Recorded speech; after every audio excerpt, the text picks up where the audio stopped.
형님, 이제 물러나실 때가 됐습니다. 태풍이 몰아치는 방파제 끝이었습니다. 파도가 허리춤까지 차오르는데 밧줄에 묶인 채 기둥에 기대어 있는 노인. 정장 셔츠는 이미 찢겨 있었고 두 손은 묶인 채 바들바들 떨리고 있었죠. 그 남자는 우산도 쓰지 않은 채 형을 한참 내려다보더니 그대로 돌아섰습니다. 차 문이 닫히는 소리, 엔진이 멀어지는 소리, 그리고 남은 건 파도 소리뿐이었습니다. 할아버지, 버티세요. 제가 구할게요. 13살 소년이었습니다. 낚싯대를 내던지고 파도 속으로 뛰어든 아이. 태풍 한가운데서 어른 하나를 끌어안고 방파제 계단을 기어오른 그 작은 몸. 소년은 노인의 눈을 들여다보며 낮게 불렀습니다. 할아버지, 눈 떠요. 저 여기 있잖아요. 그런데 소년이 그를 데려간 집, 부엌에서 나오던 여자가 그 자리에 그대로 굳어버렸습니다. 15해 동안 한 번도 잊은 적 없는 얼굴이었으니까요. 과연 이 세 사람 사이엔 어떤 사연이 숨겨져 있는 걸까요? 사연 시작하기 전에 구독과 좋아요 한번 꼭 눌러주세요. 태풍이 본격적으로 몰아치기 시작한 건 저녁 8시쯤이었습니다. 방파제 끝, 파도가 사정없이 콘크리트 구조물을 때리고 있었죠. 그 한가운데 한 남자가 서 있었어요. 강도현, 72살. 국내 최대 해운 그룹 혜성의 회장이었습니다. 도현은 차에서 내리자마자 뒤통수를 얻어맞았습니다. 정신을 차렸을 때는 이미 방파제 철제 기둥에 밧줄로 묶여 있었어요. 비가 쏟아지고 바람이 옷을 찢을 듯 몰아쳤습니다. 시야가 흐릿했지만 눈앞에 선 사람의 얼굴은 또렷하게 보였죠. 강태민, 자신의 이복 동생이었습니다. 형님, 오래 기다리셨죠? 태민은 우산도 쓰지 않은 채 형을 내려다보고 있었습니다. 정장 바지는 이미 물에 젖어 있었고 구두에서는 물이 철벅거렸어요. 하지만 태민의 표정은 너무나 차갑고 냉정했습니다. 태민아, 이게 무슨 짓이냐? 도연의 목소리는 떨렸습니다. 추위 때문만은 아니었죠. 이복 동생이 자신을 배신했다는 사실이, 그것도 이런 식으로 죽이려 한다는 게 믿기지 않았어요. 무슨 짓이냐고요? 형님이야말로 그동안 저한테 무슨 짓을 하셨습니까? 태민의 목소리에는 오랜 원한이 서려 있었습니다. 도연과 태민, 두 사람은 같은 아버지에게서 태어났지만 어머니가 달랐습니다. 도연은 정실 부인의 아들이었고 태민은 후처의 아들이었죠. 도연이 35살 때 아버지가 재혼하면서 태민이 태어났으니 두 사람의 나이 차이는 17살이었습니다. 어릴 적부터 태민은 형 도연을 동경했어요. 아버지는 늘 도연 이야기만 했습니다. 형은 벌써 회사를 맡아 경영하고 있다. 형은 이번 계약을 따냈다. 형은 정말 대단하다. 태민은 그런 형이 되고 싶었죠. 하지만 세월이 흐르면서 동경은 점점 열등감으로 바뀌어 갔습니다. 아무리 노력해도, 아무리 성과를 내도 사람들은 태민을 그저 회장님 동생으로만 봤어요.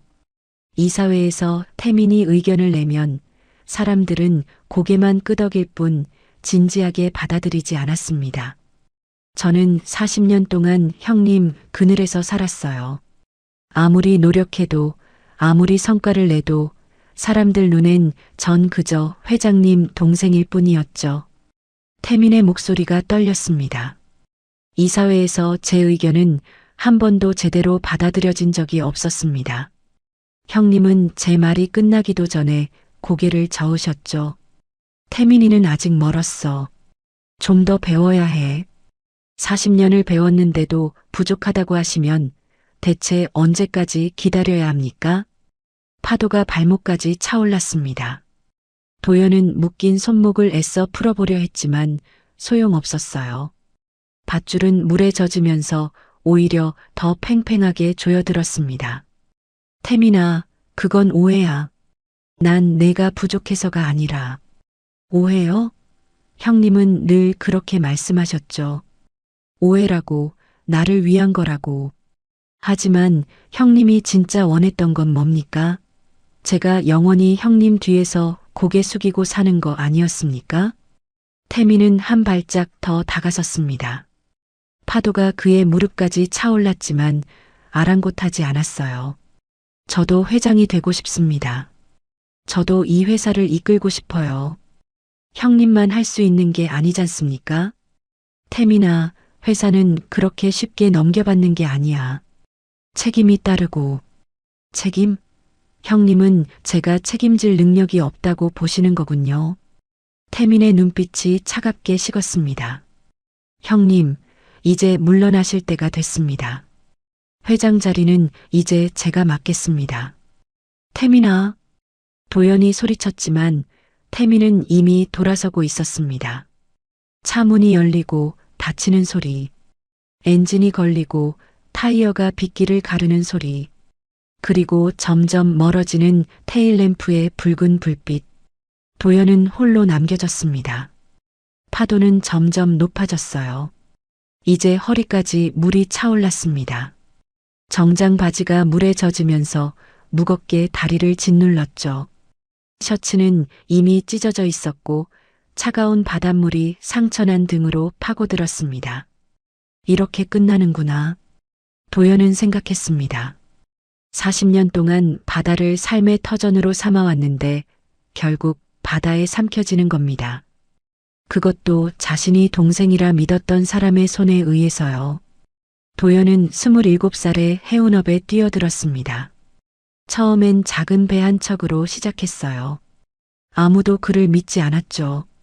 바다 일이 얼마나 힘든데 제대로 해보지도 않은 놈이 뭘 안다고? 사람들은 비웃었습니다.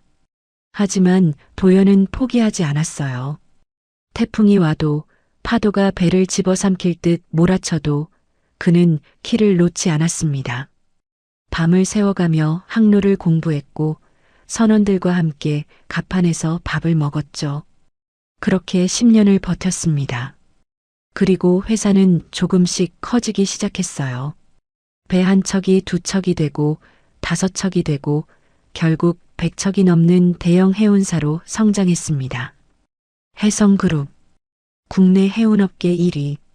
사람들은 도연을 바다의 제왕이라 불렀죠. 하지만 정작 도연 본인은 외로웠습니다. 회사가 커질수록, 돈이 많아질수록 곁에 남는 사람은 적어졌어요. 진심으로 자신을 대하는 사람보다 이익을 바라고 다가오는 사람이 더 많았습니다.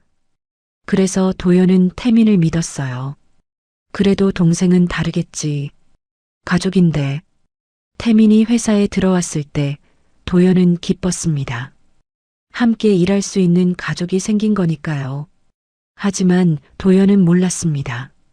태민이 얼마나 고통스러워하고 있었는지, 형의 그늘이 얼마나 무거운지, 그 무게가 40년 동안 태민의 어깨를 짓눌러 왔다는 걸.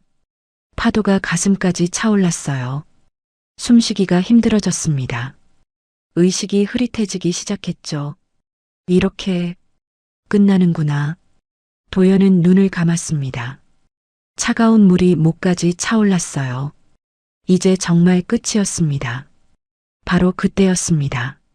할아버지, 어디선가 목소리가 들렸습니다. 아이의 목소리였어요. 할아버지, 버티세요. 제가 구할게요. 도연은 간신히 눈을 떴습니다. 흐릿한 시야 속에서 작은 그림자가 파도를 헤치며 다가오고 있었어요. 13살쯤 돼 보이는 소년이었습니다. 소년은 낚싯대를 바닥에 내던지고 도연에게 달려왔죠. 할아버지, 조금만 버티세요. 소년은 주머니에서 작은 칼을 꺼냈습니다. 낚시할 때 쓰는 칼이었어요. 밧줄을 자르기 시작했죠. 하지만 밧줄은 물에 젖어 질겼고 아이의 힘으로는 쉽게 끊어지지 않았습니다. 제발, 끊어져.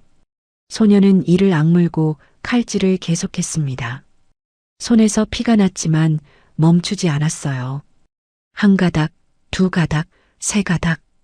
마침내 밧줄이 풀렸습니다. 됐다. 할아버지, 이제 일어나세요. 소녀는 도연의 팔을 자신의 어깨에 걸쳤습니다. 몸집은 작았지만 힘은 생각보다 셌어요. 아마 평소 바다 일을 하며 단련된 몸이었을 겁니다. 할아버지, 저 따라오세요. 제가 길 알아요. 소녀는 도연을 이끌고 방파제 계단을 올라가기 시작했습니다. 파도가 뒤에서 덮쳤지만 소녀는 중심을 잃지 않았어요. 한 계단, 두 계단, 천천히 올라갔습니다. 조금만 더요. 거의 다 왔어요. 도연은 의식이 희미했지만 소년의 목소리만은 또렷하게 들렸습니다. 그 목소리가 자신을 살리고 있다는 걸 느꼈죠. 마침내 두 사람은 방파제 위로 올라왔습니다. 소년은 도연을 땅에 눕히고 자신의 외투를 벗어 덮어줬어요. 할아버지, 눈 떠요. 저 여기 있잖아요.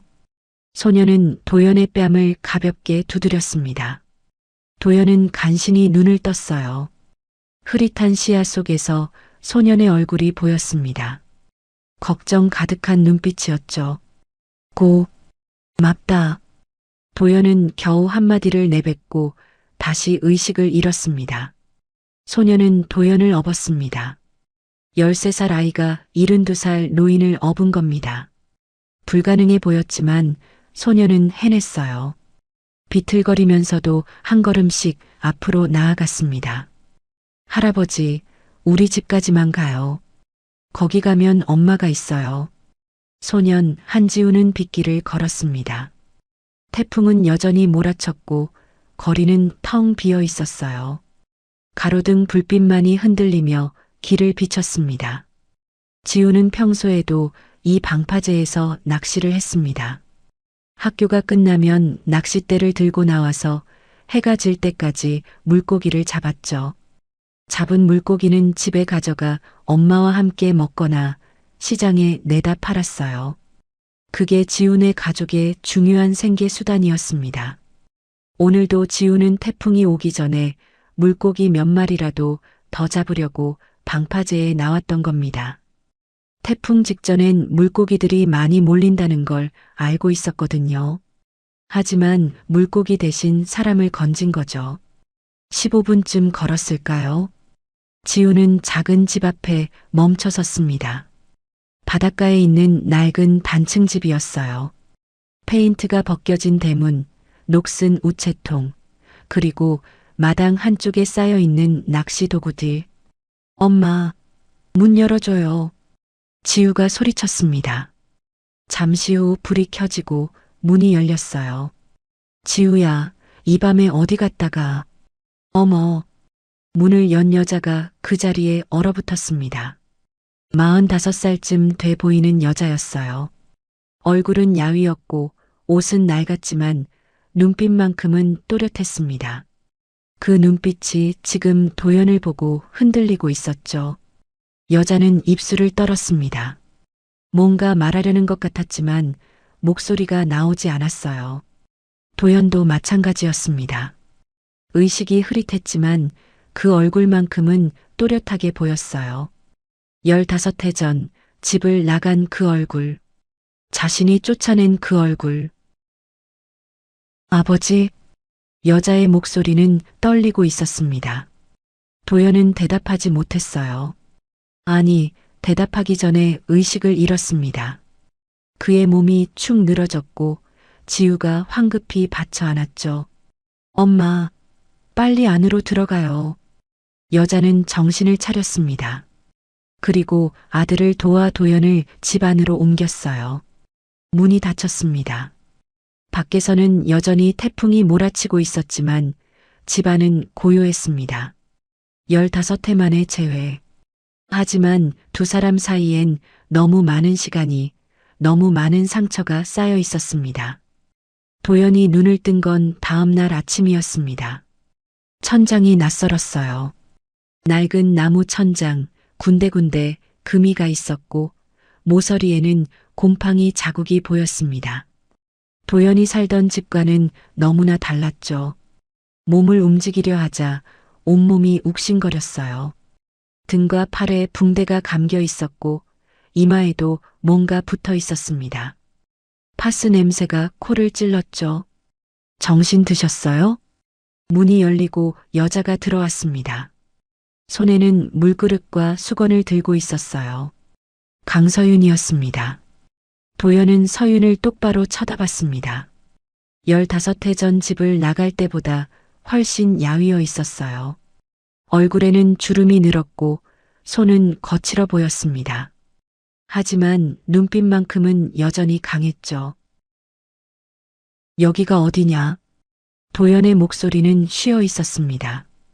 우리 집이에요. 지우가 아버지를 데려왔어요. 서윤은 담담하게 대답했습니다. 물그릇을 탁자에 내려놓고 수건을 적셨어요. 지우? 제 아들이에요. 13살. 도연은 잠시 말이 없었습니다. 손자가 있다는 걸 처음 알았어요. 아니, 알 수 있는 기회가 없었던 겁니다. 15해 동안 연락을 끊고 살았으니까요. 그 애가 날 구했나? 네. 방파제에서요. 서윤은 도연의 이마에 수건을 얹었습니다. 차가운 물기가 기분 좋았어요. 도연은 서윤의 손을 봤습니다. 거칠고 갈라진 손이었죠. 무리를 많이 한 손이었습니다. 넌 어떻게 여기서 살고 있어요? 서윤의 대답은 짧았습니다. 더 이상 말하고 싶지 않다는 듯이요. 도연은 입을 다물었어요. 궁금한 게 너무 많았습니다. 서윤이 왜 이런 곳에 사는지, 남편은 어디 있는지, 어떻게 살아왔는지. 하지만 물어볼 수가 없었어요. 자신에게 물어볼 자격이 있는지 확신이 서지 않았습니다. 물 좀 드시겠어요? 서윤이 물컵을 건넸습니다.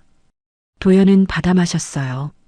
목구멍으로 물이 넘어가면서 정신이 조금 돌아왔습니다. 고맙다. 도연이 말했습니다. 서윤은 고개만 끄덕였어요. 그때 문이 벌컥 열리며 소년이 뛰어들어왔습니다. 엄마, 할아버지 깨셨어요?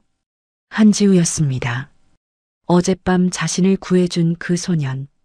지우는 도연을 보자 환하게 웃었어요. 할아버지, 정신 차리셨네요. 어젯밤엔 정말 놀랐어요. 열도 많이 나고. 지우야, 조용히 해. 할아버지 아직 많이 약하셔. 서윤이 아들을 제지했습니다. 하지만 지우는 개의치 않고 도연 옆에 앉았어요. 할아버지, 어디 아프세요? 제가 약 갖다 드릴까요? 아, 배고프시죠? 제가 미역국 끓일 수 있어요. 지우야. 서윤이 조금 더 단호하게 말했습니다. 지우는 그제야 입을 다물었죠.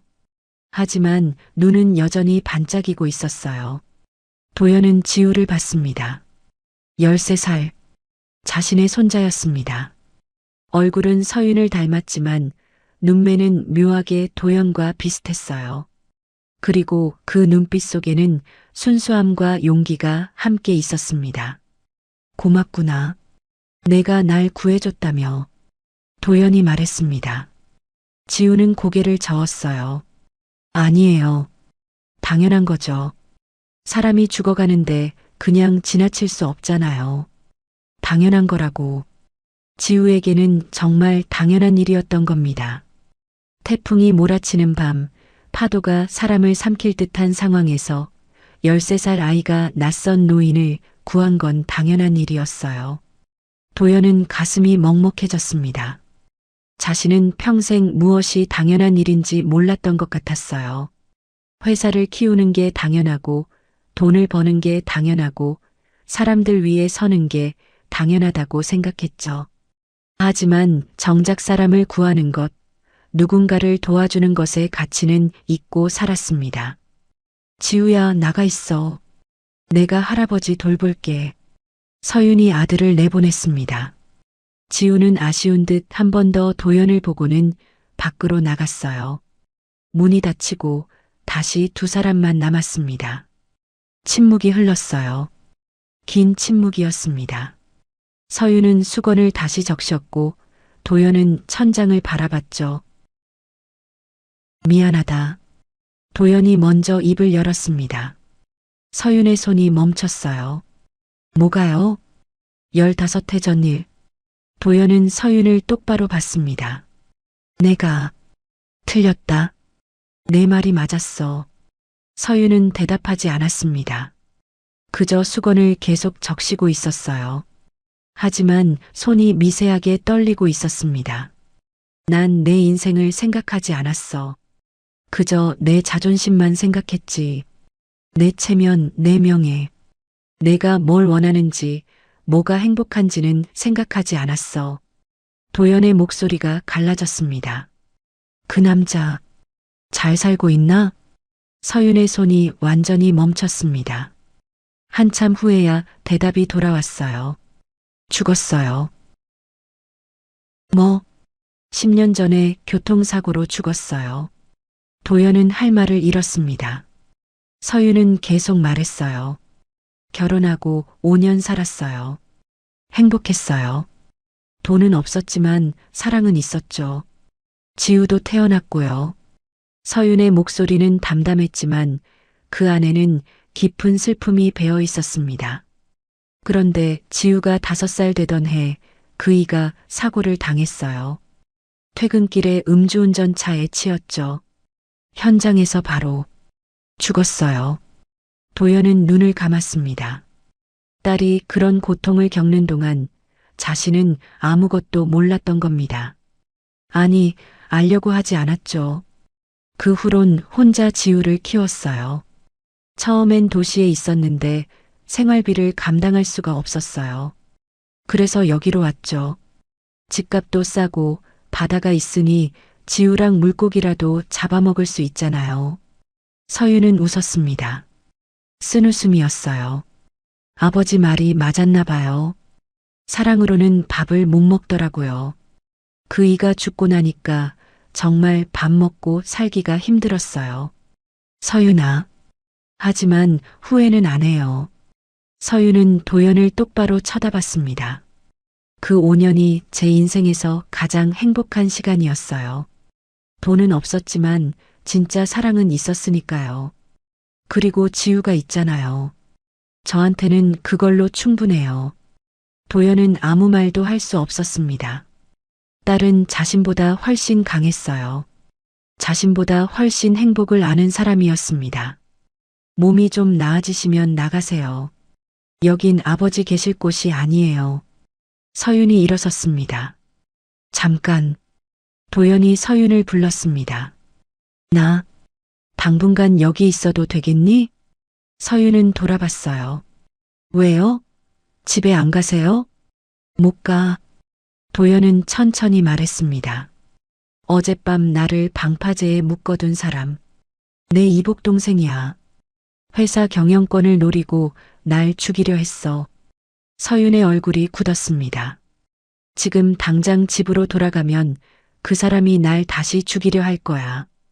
증거를 확보할 때까지는 숨어 있어야 해. 그럼 경찰에 신고하세요. 증거가 없어. 그 사람은 치밀해. 아마 CCTV도 다 지웠을 거고 목격자도 없을 거야. 도연은 한숨을 쉬었습니다. 내가 살아있다는 걸 알면 증거를 없애려고 사람들을 풀 거야. 그러니 당분간은 죽은 걸로 알고 있게 해야 해. 서윤은 한참 도연을 쳐다봤습니다. 그리고는 한숨을 쉬었어요. 지우한테는 비밀로 해야 돼요. 그 애가 알면 걱정할 거예요. 그래, 알겠다. 그리고 집안일 도와주셔야 돼요. 공짜로 재워주는 거 아니에요. 도연은 웃었습니다. 딸은 여전히 강했어요. 알겠다. 서윤이 나가려는데 도연이 다시 불렀습니다. 서윤아. 네. 고맙다. 서윤은 대답하지 않았습니다. 그저 문을 닫고 나갔어요. 도연은 다시 천장을 바라봤습니다. 15해 만에 딸과 재회했고 손자를 처음 만났습니다. 그리고 자신은 지금 죽음을 피해 도망치고 있었어요. 인생이 이렇게 꼬일 줄은 몰랐습니다. 하지만 묘하게도 가슴 한구석이 따뜻했어요. 오랜만에 느껴보는 감정이었습니다. 가족이 곁에 있다는 것. 그게 이렇게 따뜻한 거였나요? 밖에서 지우의 목소리가 들렸습니다. 엄마, 할아버지 진짜 우리랑 같이 살아요? 좋다. 이제 할아버지랑 낚시 가면 되겠다. 지우야, 할아버지 아직 아프셔. 낚시는 나중에 가. 알았어요. 그럼 제가 물고기 많이 잡아올게요. 도연은 미소 지었습니다. 그 미소는 오래 지속됐어요. 한편 그때 도시에서는 강태민이 전화를 받고 있었습니다. 못 찾았다고? 어떻게 시체 하나를 못 찾아? 죄송합니다, 회장님. 방파제 주변을 다 뒤졌는데 흔적이 없습니다. 파도에 휩쓸려 갔을 수도 있지 않나? 그럴 가능성이 높습니다. 하지만 뭐? 만약 누군가 구조했다면 태민의 얼굴이 굳었습니다. 계속 찾아. 시체든 사람이든 반드시 찾아내. 알겠습니다. 전화를 끄는 태민은 창밖을 바라봤습니다. 도시의 야경이 화려하게 펼쳐져 있었어요. 이제 이 모든 게 자신의 것이 될 예정이었습니다. 하지만 불안했어요. 형의 시체를 확인하지 못했다는 게 신경 쓰였습니다. 설마 살아있을 리 없어. 그 파도에서 살아남을 수는 없어. 태민은 스스로를 다독였습니다. 하지만 마음 한구석에서는 계속 불안이 자라나고 있었어요. 사흘이 지났습니다. 도연은 서서히 몸을 회복하고 있었어요. 등의 상처는 아직 아물지 않았지만 걸어 다닐 수는 있었습니다. 서윤이 아침 저녁으로 약을 발라주고 붕대를 갈아줬죠. 아파요? 서윤이 물었습니다. 도연은 고개를 저었어요. 괜찮다. 거짓말. 표정 보면 다 알아요. 서윤은 더 조심스럽게 약을 발랐습니다. 도연은 딸의 손길을 느꼈어요. 거칠지만 따뜻한 손이었습니다. 서윤아. 왜요? 넌 아프지 않나? 몸이. 서윤의 손이 잠시 멈췄습니다. 왜 그런 질문을 하세요? 내가 일을 안 하는 것 같아서. 지우만 나가서 물고기 잡고. 서윤은 한숨을 쉬었어요. 지병이 있어요. 3년 전부터요. 무슨 병인데? 심장이요. 정확한 병명은 복잡한데 간단히 말하면 심장이 약해졌어요. 무리하면 안 돼요. 도연의 얼굴이 굳었습니다. 치료는? 돈이 없어요. 수술비가 3천만 원인데 어디서 그 돈을 구해요. 내가 됐어요. 서윤은 단호하게 말했습니다. 아버지 돈은 필요 없어요. 우리끼리 잘 살고 있어요. 하지만 내 몸이 괜찮아요. 약 먹으면서 버티고 있어요. 그리고 지우가 있잖아요. 지우 때문에라도 버텨야죠. 서윤은 붕대를 다 감고 일어섰습니다. 아침 드세요.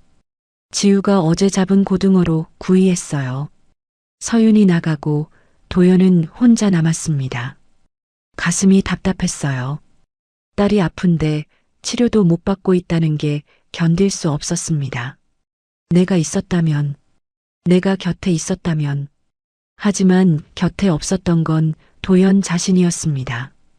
스스로 딸을 쫓아냈고 15해 동안 연락 한 번 안 했죠. 도연은 거실로 나왔습니다. 작은 식탁에 아침이 차려져 있었어요.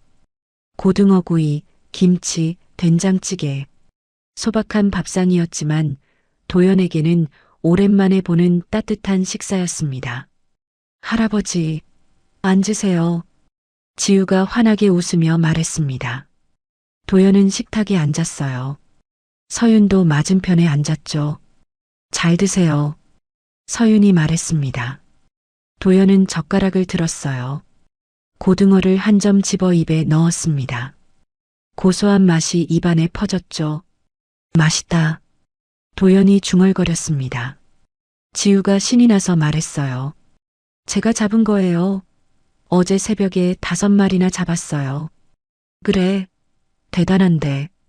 할아버지도 괜찮아지시면 같이 낚시 가요. 제가 좋은 포인트 알아요. 지우야, 할아버지 아직 아프셔. 서윤이 아들을 제지했습니다. 하지만 도연은 괜찮다는 듯 웃었어요. 나아지면 꼭 가자.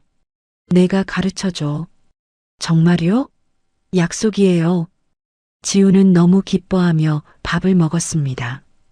도연은 그 모습을 보며 미소 지었어요. 밥을 먹는 동안 도연은 이 작은 집의 풍경을 봤습니다. 낡은 가구, 벗겨진 벽지, 삐걱거리는 마루. 하지만 묘하게 따뜻했어요. 자신이 살던 넓은 저택보다 훨씬 더 집 같았습니다. 식사를 마치고 지우가 학교에 가고 서윤이 설거지를 하는 동안 도연은 마당에 나왔습니다. 바다가 보였어요. 잔잔한 파도가 해변을 쓸고 있었죠. 도연은 바다를 바라봤습니다. 평생을 바다와 함께 살았지만 이렇게 조용히 바다를 본 적은 없었어요. 늘 일 때문에, 계약 때문에, 돈 때문에 바쁘게 움직였죠. 내가 뭘 하고 살았지? 도연은 자문했습니다. 40년 동안 회사를 키웠지만 정작 중요한 건 다 놓쳤어요. 가족, 사랑, 행복. 그런 것들을 돈보다 가치 없다고 생각했습니다. 하지만 틀렸어요. 지금 이 작은 집에서 느끼는 따뜻함이, 딸과 손자와 함께 먹는 소박한 밥상이 자신이 평생 추구했던 것보다 훨씬 더 소중했습니다. 아버지. 뒤에서 서윤의 목소리가 들렸습니다. 도연은 돌아봤어요. 왜 여기 서 계세요? 들어가서 쉬셔야죠. 바다가 보고 싶었어. 도연이 말했습니다. 서윤은 옆에 섰어요. 두 사람은 함께 바다를 바라봤습니다. 서윤아. 네. 10년 전 그 사람이 죽었을 때 나한테 연락하려고 생각 안 했나? 서윤은 한참 침묵했습니다. 했어요. 그런데 전화기 들었다가 다시 내려놨어요. 여러 번. 서윤의 목소리가 작아졌습니다. 아버지가 뭐라고 하실지 알았거든요. 그래서 내가 뭘 어떻게 해줄 수 있는데, 내가 반대했는데 내가 고집부린 거잖아. 그렇게 말씀하실 것 같았어요. 도연은 가슴이 찢어지는 것 같았습니다. 딸의 말이 맞았어요. 그때 서윤이 연락했다면 도연은 정말 그렇게 말했을 겁니다. 미안하다. 도연이 말했습니다. 너무 늦었지만 정말 미안하다. 서윤은 대답하지 않았습니다. 그저 바다를 보고 있었어요. 그때 휴대폰이 울렸습니다. 서윤의 전화였어요. 서윤은 전화를 받았습니다. 여보세요? 네, 강서윤입니다. 네, 지우가요? 알겠습니다. 지금 가겠습니다. 서윤의 얼굴이 창백해졌어요. 무슨 일이야? 도연이 물었습니다. 지우가 학교에서 싸웠대요. 보건실에 있다고. 서윤은 급히 집 안으로 들어가 가방을 챙겼습니다. 도연도 따라갔어요. 내가 같이 가겠다. 괜찮아요. 혼자 갈 수 있어요. 아니다. 내 손자야. 같이 간다. 도연의 목소리는 단호했습니다. 서윤은 더 이상 반대하지 않았어요. 두 사람은 함께 학교로 향했습니다. 학교는 집에서 15분 정도 걸어가면 나오는 곳이었어요. 작은 시골 학교였습니다. 건물도 낡았고 운동장도 좁았죠. 보건실에 들어서자 지우가 보였습니다. 입술이 터져 있었고 뺨에 멍이 들어 있었어요. 지우야. 서윤이 달려갔습니다. 지우는 엄마를 보자 눈물을 글썽였어요. 엄마, 어떻게 된 거야? 누가 때린 거야? 서윤이 물었습니다. 그때 담임 선생님이 들어왔어요. 어머니, 오셨습니까? 선생님, 대체 무슨 일이에요? 지우가 친구들이랑 싸웠습니다. 5명이랑요.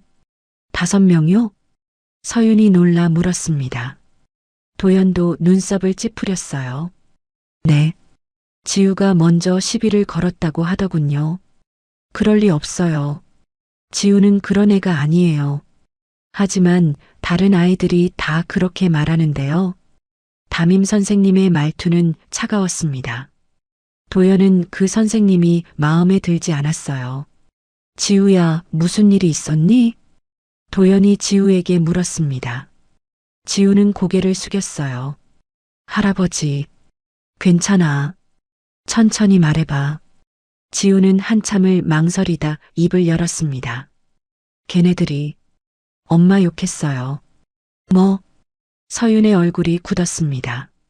뭐라고 했는데? 도연이 물었습니다. 지우는 눈물을 흘리며 말했어요. 남편도 없는 주제에 애는 어떻게 낳았냐고.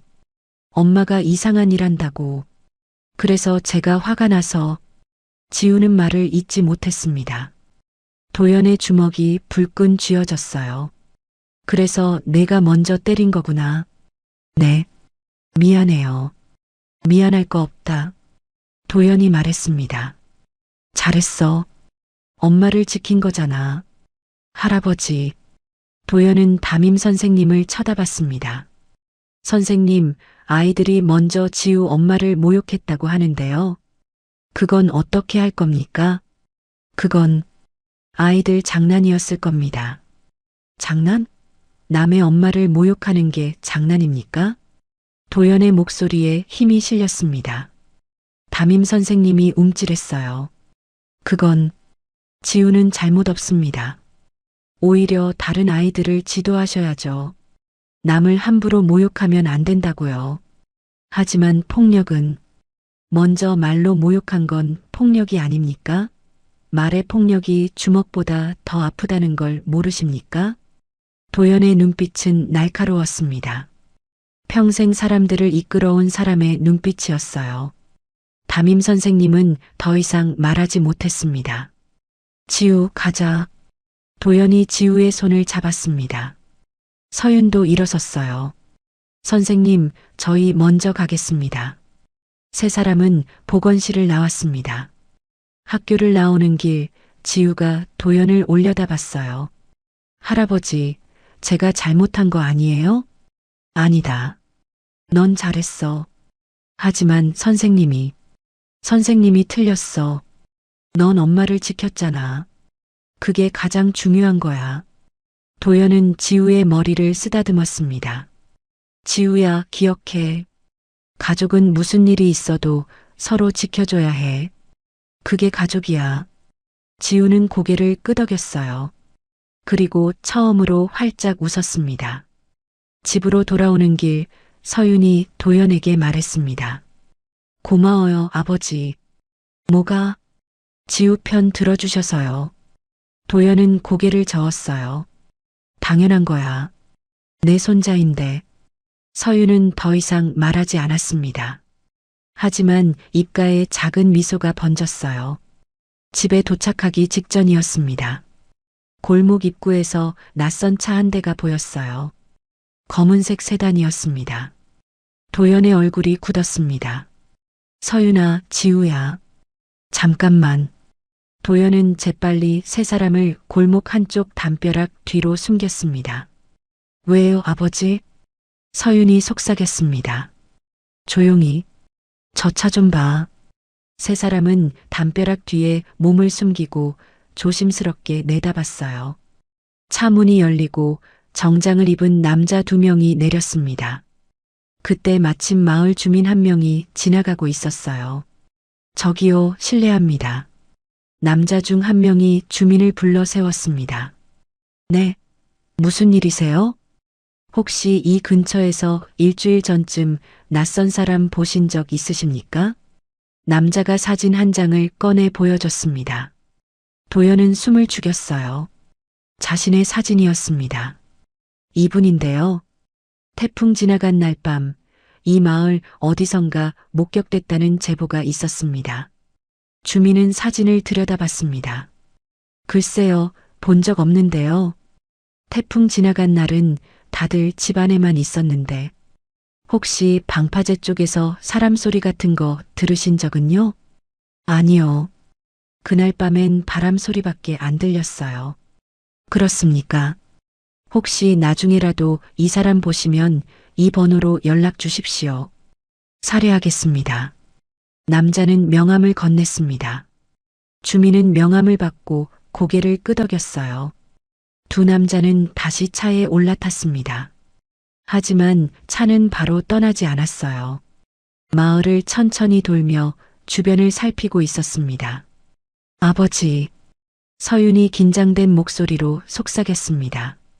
괜찮아. 조금만 기다려. 도연은 지우를 품에 꼭 안았습니다. 지우도 숨을 죽이고 있었어요. 10분쯤 지났을까요? 차가 천천히 마을을 빠져나갔습니다. 도연은 차가 완전히 사라질 때까지 기다렸어요. 이제 됐어. 가자. 세 사람은 조심스럽게 집으로 향했습니다. 집 안으로 들어서자 서윤이 물었습니다. 무슨 일이에요, 아버지? 태민이가 사람들을 풀어서 날 찾고 있어. 도연의 목소리는 긴장되어 있었습니다. 이제 시간이 얼마 없어. 빨리 증거를 확보해야 해. 서윤은 한참 도연을 쳐다봤습니다. 그리고 고개를 끄덕였어요. 뭘 하면 돼요?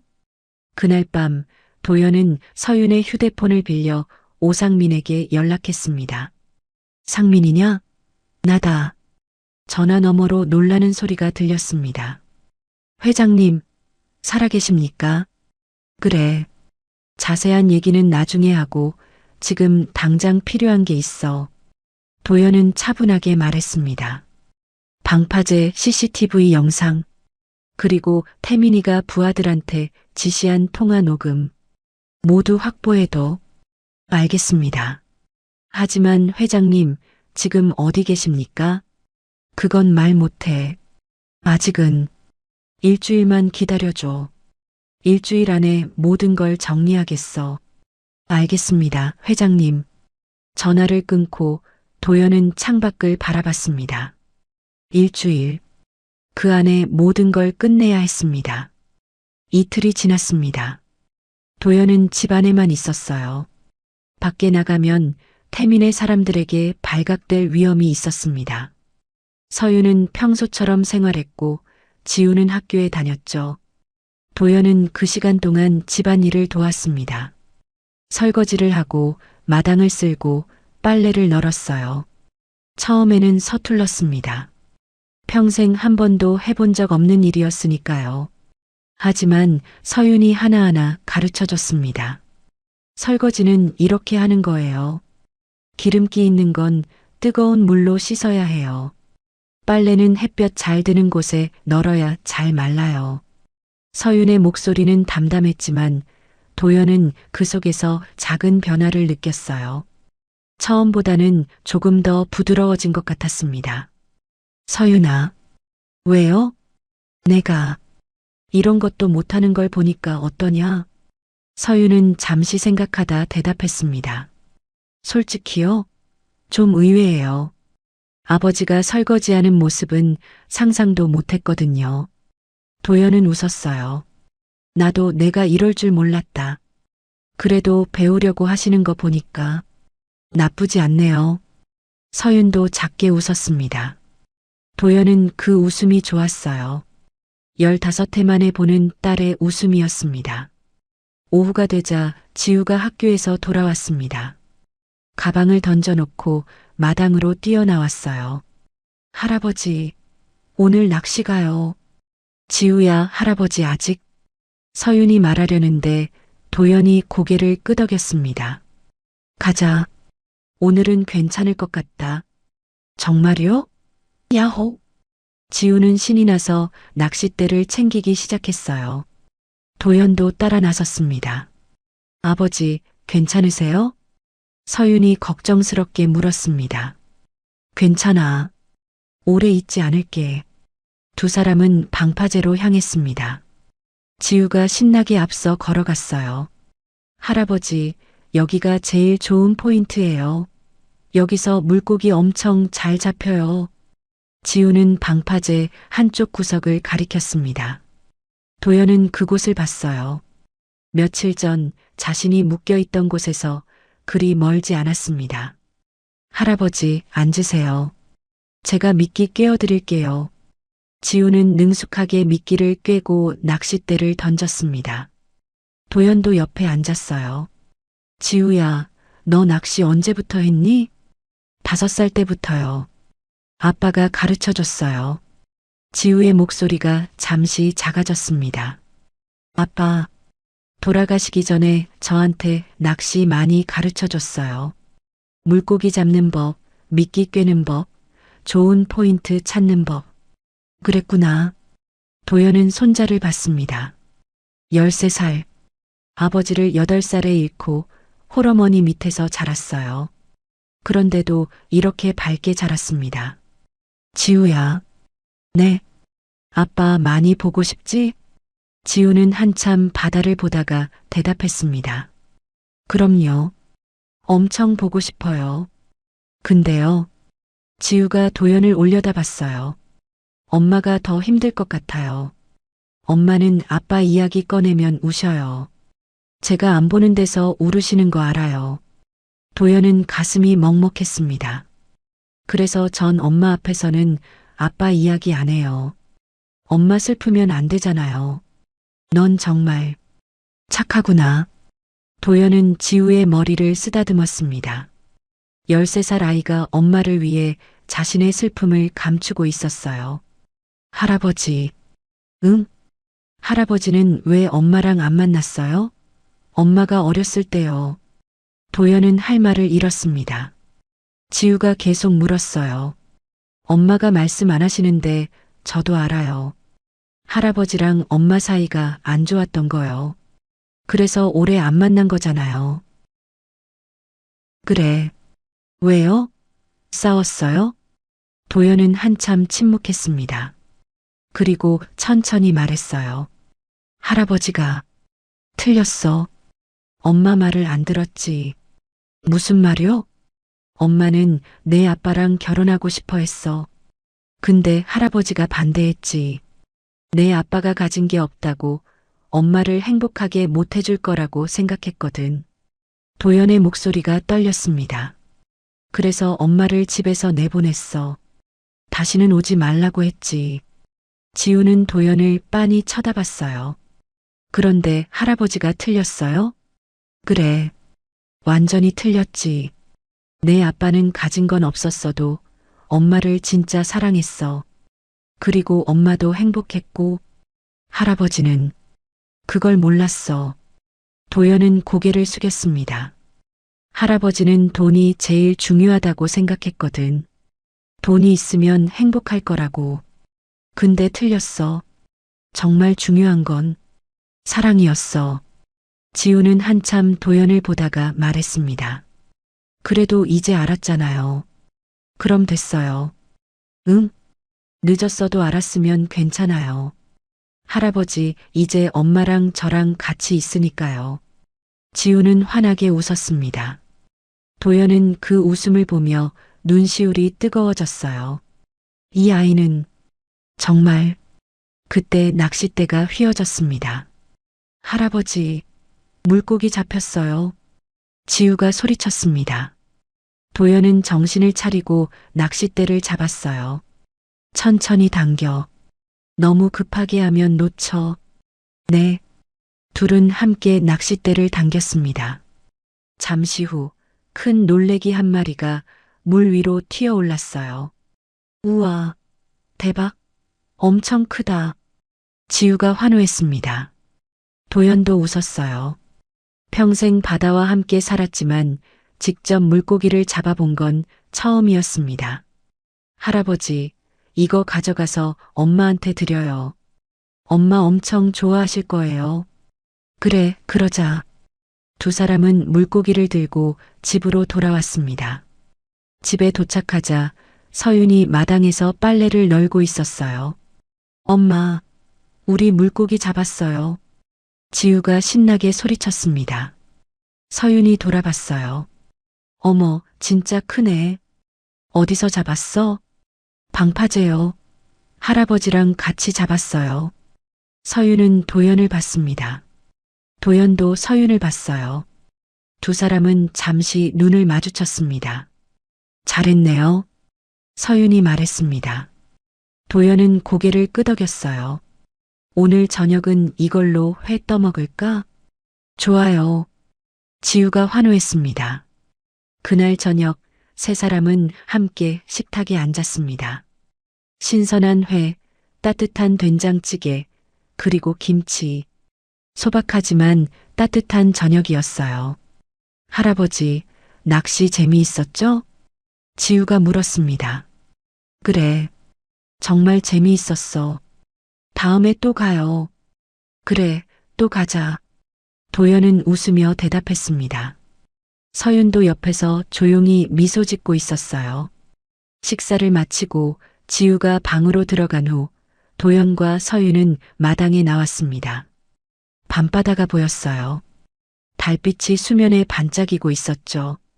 아버지, 서윤이 먼저 입을 열었습니다. 오늘 지우랑 즐거우셨어요? 그래, 오랜만에 이렇게 편한 마음으로 웃어본 것 같다. 도연이 대답했습니다. 저도요. 서윤의 목소리는 부드러웠습니다. 지우가 이렇게 행복해하는 모습 오랜만에 봐요. 아빠 돌아가신 후로 지우가 많이 의젓해졌거든요. 겉으로는 밝게 웃지만 속으로는 많이 외로웠을 거예요.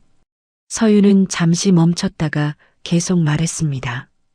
근데 아버지가 오시고 나서 진짜로 웃어요. 할아버지가 생겨서 좋은가 봐요. 도연은 가슴이 따뜻해졌습니다.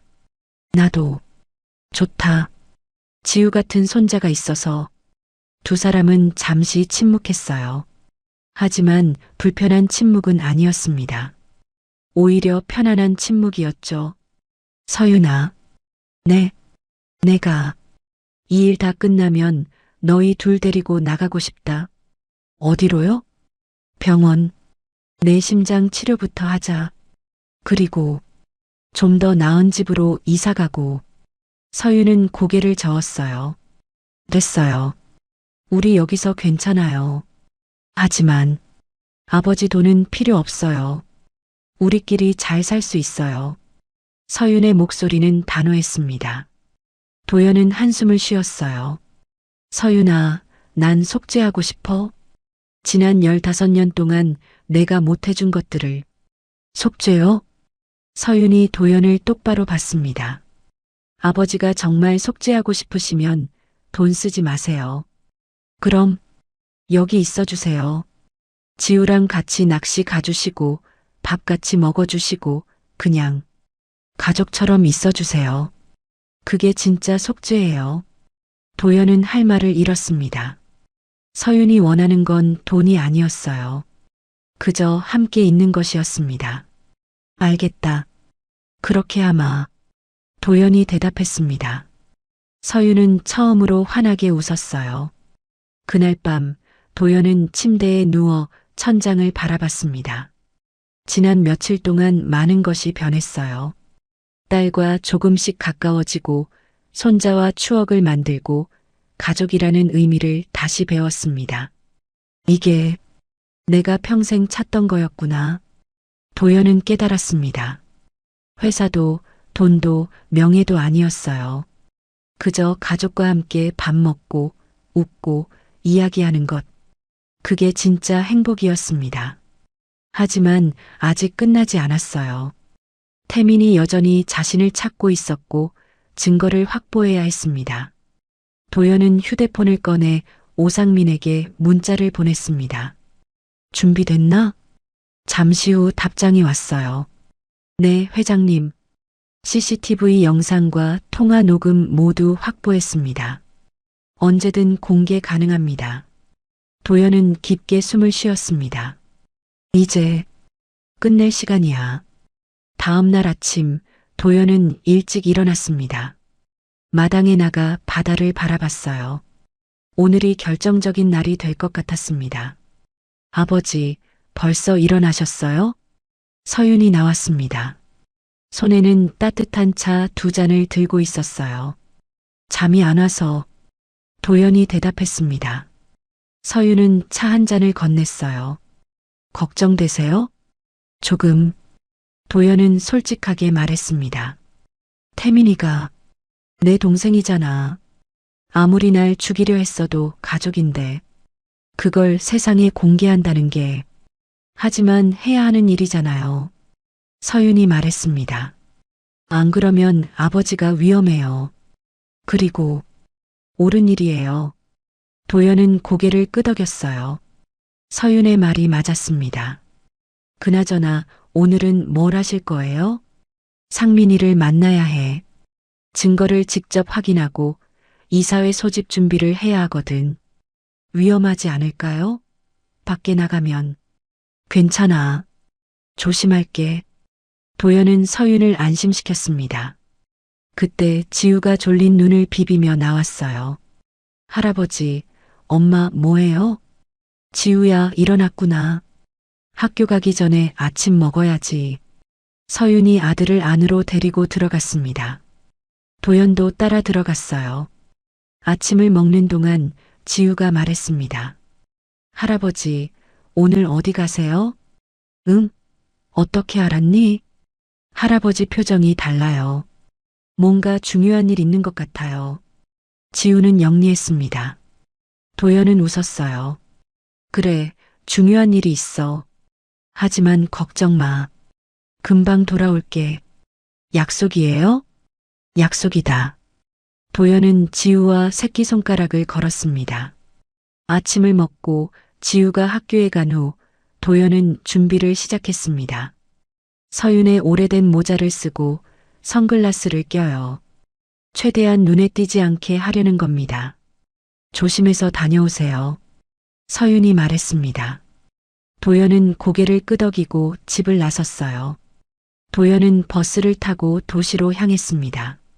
40분 정도 걸렸어요. 버스 안에서 도연은 창밖을 바라봤습니다. 익숙한 풍경이었지만 묘하게 낯설게 느껴졌죠. 내가 얼마나 이 길을 무심코 지나쳤을까. 평생 차를 타고 다녔던 도연에게 버스를 타고 가는 건 새로운 경험이었습니다. 옆자리에는 할머니가 앉아 있었고 뒷자리에서는 학생들이 웃고 떠들었어요. 평범한 사람들의 일상이었습니다. 도연은 그동안 이런 일상을 몰랐어요. 늘 높은 곳에서 아래를 내려다봤죠. 하지만 지금 이렇게 사람들 사이에 섞여 있으니 세상이 다르게 보였습니다. 이게 진짜 세상이었구나. 버스에서 내린 도연은 약속 장소로 향했습니다. 작은 카페였어요. 사람들이 많지 않은 조용한 곳이었죠. 카페에 들어서자 오상민이 구석자리에 앉아 있었습니다. 도연을 보자마자 일어났어요. 회장님, 쉿, 조용히 해. 도연은 주변을 살펴보며 자리에 앉았습니다. 오상민도 앉았어요. 회장님, 정말 무사하셔서 다행입니다. 그동안 어디 계셨습니까? 그건 나중에 얘기하고 일단 증거부터 보여줘. 오상민은 가방에서 노트북을 꺼냈습니다. 그리고 파일 하나를 열었어요. 먼저 CCTV 영상입니다. 화면에는 방파제가 보였습니다. 태풍이 몰아치던 그날 밤이었어요. 차 한 대가 방파제 끝으로 들어오고 2사람이 내렸습니다. 도연과 태민이었죠. 영상 속에서 태민은 도연을 끌고 가 기둥에 묶었습니다. 그리고 혼자 차를 타고 떠났어요. 증거는 명확했습니다. 다음은 통화 녹음입니다. 오상민이 파일을 재생했습니다. 태민의 목소리가 들렸어요. 형님을 방파제에 데려다 놔. 그리고 확실하게 처리해. 절대 살아나오면 안 돼. 알겠습니다, 회장님. 부하의 대답이 이어졌습니다. 도연은 주먹을 불끈 쥐었어요. 듣고 있어도 믿기지 않았습니다. 자신의 동생이 그것도 이렇게 차갑게 자신을 죽이려 했다는 게요. 이것들로 충분합니까? 오상민이 물었습니다. 충분해. 이걸로 이사회에서 태민이를 끌어내릴 수 있어. 도연이 대답했습니다. 언제 이사회를 소집할 겁니까? 내일 당장. 긴급 이사회로 소집해. 그리고 이사들한테 말해. 중요한 발표가 있다고. 알겠습니다. 오상민은 고개를 끄덕였습니다. 그리고 조심스럽게 물었어요. 회장님, 그동안 정말 어디 계셨습니까? 걱정 많이 했습니다. 도연은 잠시 망설이다 대답했습니다. 딸네 집에 있었어. 딸이라고 하시면 서윤 아가씨 말씀이십니까? 그래. 오상민의 얼굴에 놀라움이 번졌어요. 그럼 화해하셨습니까? 아직은 아니야. 하지만 조금씩 가까워지고 있어. 도연은 작게 웃었습니다. 오상민도 미소 지었어요. 다행입니다. 회장님께서 오랜 시간 후회하신 거 알고 있었습니다. 그래. 정말 오래 후회했지. 두 사람은 잠시 침묵했습니다. 상민아. 네, 회장님. 내일 이사회 끝나면 나 회장직 내려놓을 거야. 오상민이 깜짝 놀라 도연을 봤어요. 네. 무슨 말씀이십니까? 이제 그만하려고. 40년 동안 회사만 봤어. 이제는 가족 좀 봐야지. 도연의 목소리는 확고했습니다. 하지만 회사는 어떻게 하십니까? 유능한 전문 경영인을 데려올 거야. 내가 직접 경영하는 것보다 그게 나을 거야. 오상민은 한참 도연을 쳐다봤습니다. 그리고 고개를 끄덕였어요. 회장님께서 정하신 일이라면 따르겠습니다. 고맙다, 상민아. 오랜 시간 내 옆에서 고생 많았어. 아닙니다. 제가 해야 할 일이었습니다. 두 사람은 악수를 나눴습니다. 카페를 나온 도연은 다시 버스 정류장으로 향했습니다. 그런데 모퉁이를 도는 순간 누군가와 부딪혔어요. 아, 죄송합니다. 도연이 고개를 숙였습니다.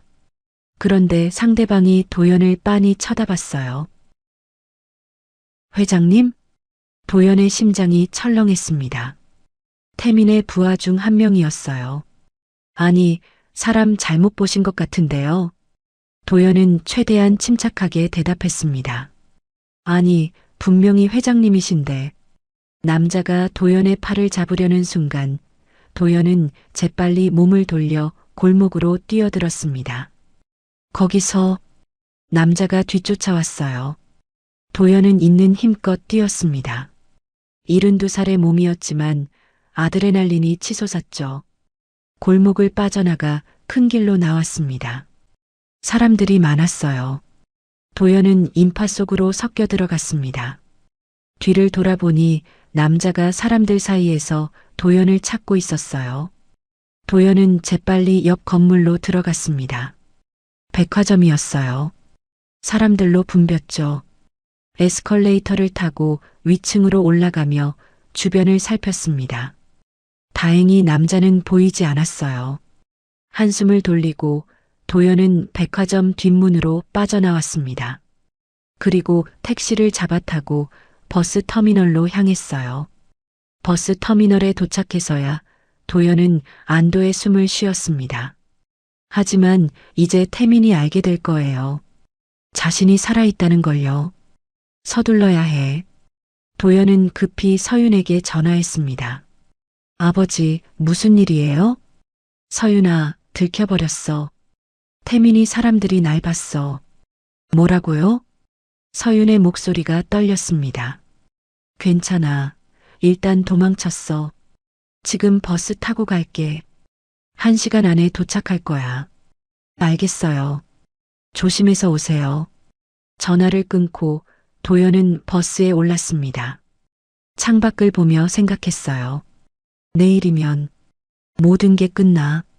한편 태민은 부하로부터 전화를 받고 있었습니다. 확실합니까? 형님이 살아있다고? 네, 제가 직접 봤습니다. 분명 회장님이셨습니다. 태민의 얼굴이 창백해졌어요. 어떻게 살아있을 수가, 어떻게 하시겠습니까? 태미는 한참 생각했습니다. 그리고 차갑게 말했어요. 모든 사람을 동원해서 찾아. 그리고 찾으면 이번엔 확실하게 처리해. 알겠습니다. 전화를 끄는 태미는 창밖을 바라봤습니다. 손이 떨리고 있었어요. 형님이 살아있다면 증거도 있을 거야. 이사회에 나타날지도 몰라. 태미는 급히 비서를 불렀습니다. 내일 이사회 있습니까? 네, 긴급 이사회가 소집됐습니다. 누가 소집했습니까? 오상민 비서님이 소집하셨습니다. 태미는 직감했습니다. 형이 준비하고 있다는 걸요. 이사회 취소할 수 있습니까? 이미 이사들한테 다 통보가 갔습니다. 취소하면 이상하게 생각할 겁니다. 태미는 이를 악물었어요. 어쩔 수 없어. 정면 승부다. 그는 책상 서랍을 열고 서류를 꺼냈습니다. 자신이 준비해둔 마지막 카드였어요. 형님, 이번엔 제가 이길 겁니다. 버스 안에서 도연은 창밖을 보며 생각했습니다. 내일이면 모든 게 결정됩니다. 태민과의 대결, 진실의 공개, 그리고 자신의 선택까지요. 도연은 주머니에서 작은 사진을 꺼냈습니다. 서윤이 어렸을 때 찍은 가족 사진이었어요. 행복하게 웃고 있는 어린 서윤, 그리고 젊은 자신의 모습. 이제야 진짜 가족이 뭔지 알았어. 도연은 사진을 다시 주머니에 넣었습니다. 집에 도착했을 때 서윤과 지우가 문 앞에서 기다리고 있었습니다. 할아버지, 지우가 달려와 안겼어요. 도연은 손자를 꼭 안았습니다. 괜찮으세요? 서윤이 물었습니다. 괜찮아. 이제 마지막이야. 도연은 집 안으로 들어갔습니다. 따뜻한 집이었어요. 자신이 돌아올 곳이 있다는 게 행복했습니다. 그날 밤 세 사람은 함께 저녁을 먹었습니다. 마지막 저녁이 될 수도 있었죠. 하지만 세 사람은 평소처럼 이야기하고 웃었습니다.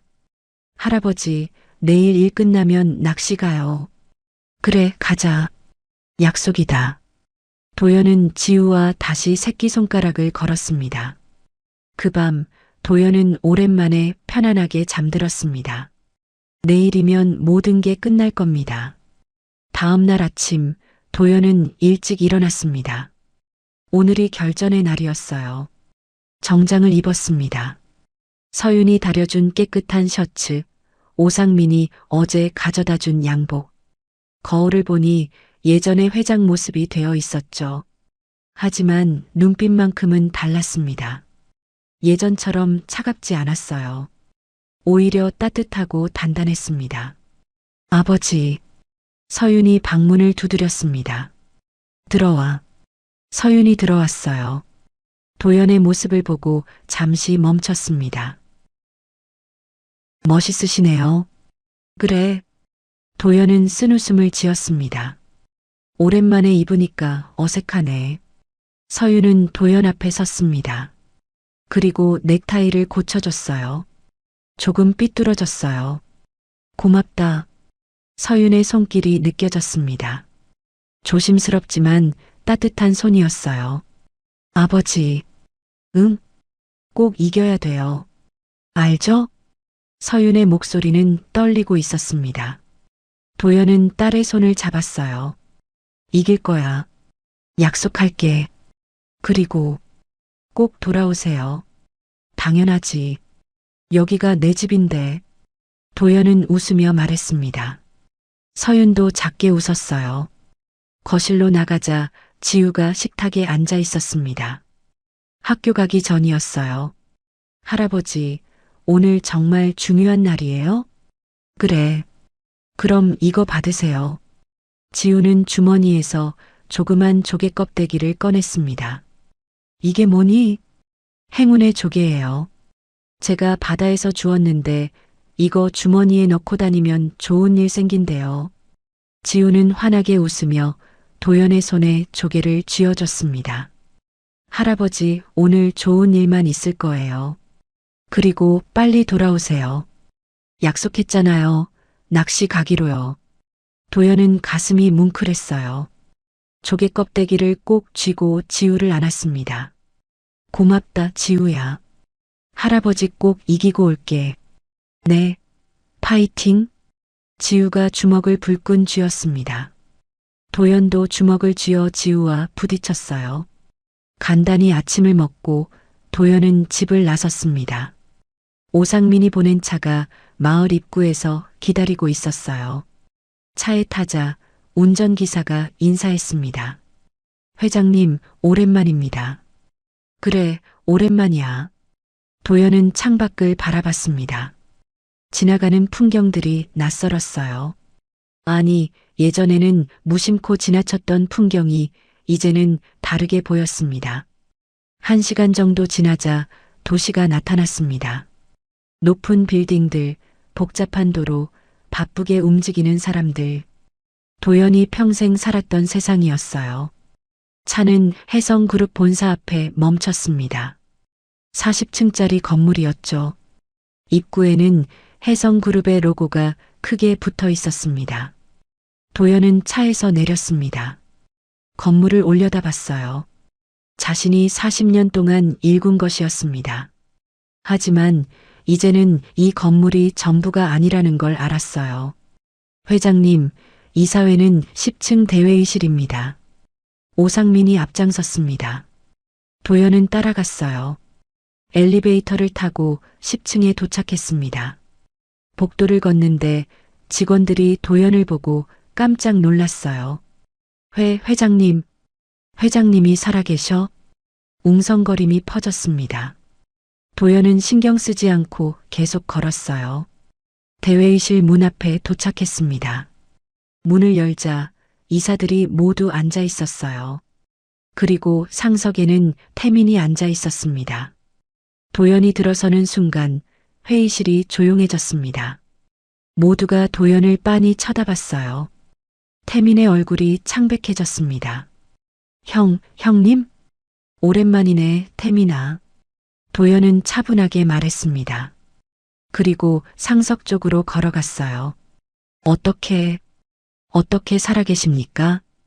태민이 떨리는 목소리로 물었습니다. 내가 죽었으면 좋았겠지? 미안하지만 살아있다. 도연은 태민 앞에 섰습니다. 그리고 오늘 여기 계신 이사님들께 진실을 말씀드리려고 합니다. 무슨 진실 말입니까? 내가 나를 죽이려 했다는 진실. 회의실이 술렁였습니다. 이사들이 웅성거렸어요. 말도 안 됩니다. 형님, 무슨 헛소리를 하시는 겁니까? 태민이 벌떡 일어섰습니다. 헛소리? 그럼 증거를 보여줄까? 도연은 오상민에게 눈짓했습니다. 오상민은 노트북을 연결하고 스크린을 켰어요. 화면에 CCTV 영상이 떴습니다. 방파제, 태풍이 몰아치던 밤, 태민이 도연을 기둥에 묶고 떠나는 장면이 생생하게 나타났습니다. 이사들이 숨을 죽였습니다. 이건 태민이 말을 잇지 못했습니다. 이게 다가 아니야. 도연은 다음 파일을 재생했습니다. 태민의 목소리가 회의실에 울려 퍼졌어요. 형님을 방파제에 데려다 놔. 그리고 확실하게 처리해. 절대 살아나오면 안 돼. 녹음이 끝나자 회의실은 정적에 휩싸였습니다. 태민 상무. 한 이사가 입을 열었습니다. 이게 사실입니까? 태민은 대답하지 못했습니다. 얼굴이 새하얗게 질려 있었어요. 대답하세요. 다른 이사가 소리쳤습니다. 저는 태민은 떨리는 목소리로 말했습니다. 형님이 먼저. 내가 먼저 뭘 했지? 도연이 차갑게 물었습니다. 형님은 저를 무시했습니다. 40년 동안 제 의견은 한 번도 받아들여지지 않았어요. 전 형님 그늘에서 평생을 살았습니다. 태민의 목소리가 커졌습니다. 그래서 형을 죽이려 했다는 거냐? 저도 회장이 되고 싶었습니다. 제 능력을 보여주고 싶었어요. 하지만 형님은 절대 자리를 비켜주지 않으셨잖습니까? 그래서 살인을 저지른 거야? 도연의 목소리는 낮지만 무거웠습니다. 태민아, 내가 회장이 되고 싶었다면 능력으로 증명했어야지. 형을 죽이는 게 해답이었냐? 태민은 대답하지 못했습니다. 그저 주저앉았어요. 이사님들. 도연은 이사들을 돌아봤습니다. 오늘 이 자리에서 강태민 상무의 모든 직위를 박탈하고 경찰에 고발할 것을 제안합니다. 찬성합니다. 저도 찬성합니다. 이사들이 하나둘 손을 들었습니다. 만장일치였어요. 그리고 한 가지 더 말씀드리고 싶은 게 있습니다. 도연이 계속 말했습니다. 저는 오늘부로 회장직에서 물러나려고 합니다. 이사들이 술렁였습니다. 회장님, 그게 무슨 말씀이십니까? 문자 그대로입니다. 저는 40년 동안 이 회사를 경영했습니다. 하지만 이제는 새로운 사람이 필요한 때라고 생각합니다. 하지만 걱정 마십시오. 유능한 전문 경영인을 모실 겁니다. 그리고 저는 이사회 의장으로만 남아서 큰 방향만 제시하겠습니다. 도연의 목소리는 확고했습니다. 저는 이제 제 가족과 시간을 보내고 싶습니다. 그동안 너무 오래 그들을 외면했습니다. 이제는 돌아가고 싶습니다. 이사들은 서로를 바라봤습니다. 그리고 한 명씩 고개를 끄덕였어요. 회장님의 결정을 존중하겠습니다. 감사합니다. 도연은 고개를 숙였습니다. 회의가 끝나고 경찰이 도착했습니다. 태민은 수갑을 차고 끌려갔어요. 도연과 눈이 마주쳤지만 태민은 아무 말도 하지 않았습니다. 그저 고개를 떨구고 있었죠. 도연은 그 모습을 지켜봤습니다. 가슴이 아팠어요. 동생이었으니까요. 하지만 어쩔 수 없었습니다. 잘못은 반드시 대가를 치러야 했어요. 태민이 경찰차에 오를 때 도연이 다가갔습니다. 태민아. 태민이 돌아봤어요. 미안하다. 도연이 말했습니다. 내가 내 말을 더 들었어야 했어. 내 능력을 더 인정했어야 했어. 그랬다면 이런 일은 없었을 거야. 태민의 눈에 눈물이 맺혔습니다. 형님. 하지만 내가 한 일은 용서할 수 없어. 넌 반드시 벌을 받아야 해. 도연은 차갑게 말했습니다. 태민은 고개를 끄덕였어요. 알고 있습니다. 경찰차가 떠났습니다. 도연은 그 차를 지켜보다가 돌아섰어요. 회장님. 오상민이 다가왔습니다. 수고했어, 상민아. 아닙니다. 제가 해야 할 일이었습니다. 이제 회사는 잘 부탁해. 새로운 경영인이 올 때까지 내가 잘 지켜줘. 알겠습니다. 오상민은 깊게 고개를 숙였습니다. 도연은 건물을 나섰습니다. 햇살이 따뜻했어요. 하늘은 맑았고 바람은 부드러웠습니다. 이제 집으로 가자. 도연은 차에 올랐습니다. 운전기사에게 말했어요. 집으로 가주세요. 네, 회장님. 본가로 가시는 겁니까? 아니요. 도연은 웃으며 말했습니다. 진짜 집으로요. 차는 바닷가 마을로 향했습니다. 1시간 후 도연은 집 앞에 도착했습니다. 작은 바닷가집. 낡았지만 따뜻한 곳이었어요. 문을 열고 들어서자 서윤과 지우가 기다리고 있었습니다. 할아버지. 지우가 달려와 안겼어요. 도연은 손자를 꼭 안았습니다. 다 끝났어. 이제 괜찮아. 정말요? 할아버지 이겼어요? 그래, 할아버지가 이겼어. 지우는 환호했습니다. 서윤도 다가왔어요. 고생하셨어요, 아버지. 고맙다, 서윤아. 내가 없었으면 못했을 거야. 도연은 딸의 손을 잡았습니다. 서윤은 처음으로 환하게 웃었어요. 들어가서 쉬세요. 제가 저녁 준비할게요. 아니야. 같이 하자. 우리 셋이서. 네. 가족이잖아. 가족은 같이 하는 거야. 도연은 웃으며 말했습니다. 서윤도 고개를 끄덕였어요. 세 사람은 함께 부엌으로 갔습니다. 도연은 서툴게 채소를 썰고 서윤은 고기를 굽고 지우는 식탁을 차렸어요. 작은 부엌에서 세 사람의 웃음소리가 들렸습니다. 따뜻한 저녁이었어요. 밖에서는 바다가 출렁이고 있었습니다. 저녁 햇살이 수면에 반짝이고 있었죠. 모든 것이 평화로웠습니다. 일주일이 지났습니다. 태민의 사건은 뉴스에 대서특필됐어요. 국내 최대 해운 그룹의 이복 동생이 회장을 살해하려 했다는 충격적인 사건이었죠. 하지만 도연은 더 이상 그 일에 신경 쓰지 않았습니다. 모든 건 법이 알아서 처리할 거였어요. 도연은 이제 바닷가 마을에서 평범한 일상을 살고 있었습니다. 아침에 일어나면 지우와 함께 방파제에 나가 낚시를 했고 오후에는 서윤과 함께 장을 보러 시장에 갔어요. 저녁에는 세 사람이 함께 식탁에 앉아 밥을 먹고 이런저런 이야기를 나눴습니다. 평범한 일상이었지만 도연에게는 그 어떤 것보다 소중했어요. 할아버지, 오늘 물고기 진짜 많이 잡았죠? 지우가 신이 나서 말했습니다. 오늘은 고등어 5마리를 잡았어요. 그래, 내 덕분이야. 내가 좋은 포인트 찾아줘서. 에헤, 제가 바다는 잘 아니까요. 지우는 자랑스럽게 웃었습니다. 저녁 식사를 준비하는 동안 도연은 서윤을 도왔어요. 이제는 설거지도 채소 썰기도 제법 익숙해졌습니다.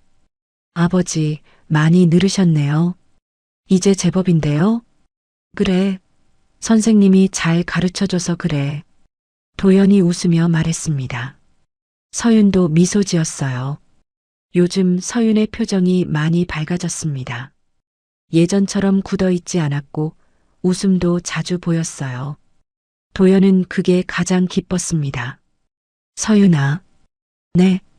다음 주에 병원 가자. 내 심장 검사부터 하고. 서윤의 손이 잠시 멈췄습니다. 아버지, 그건 안 돼.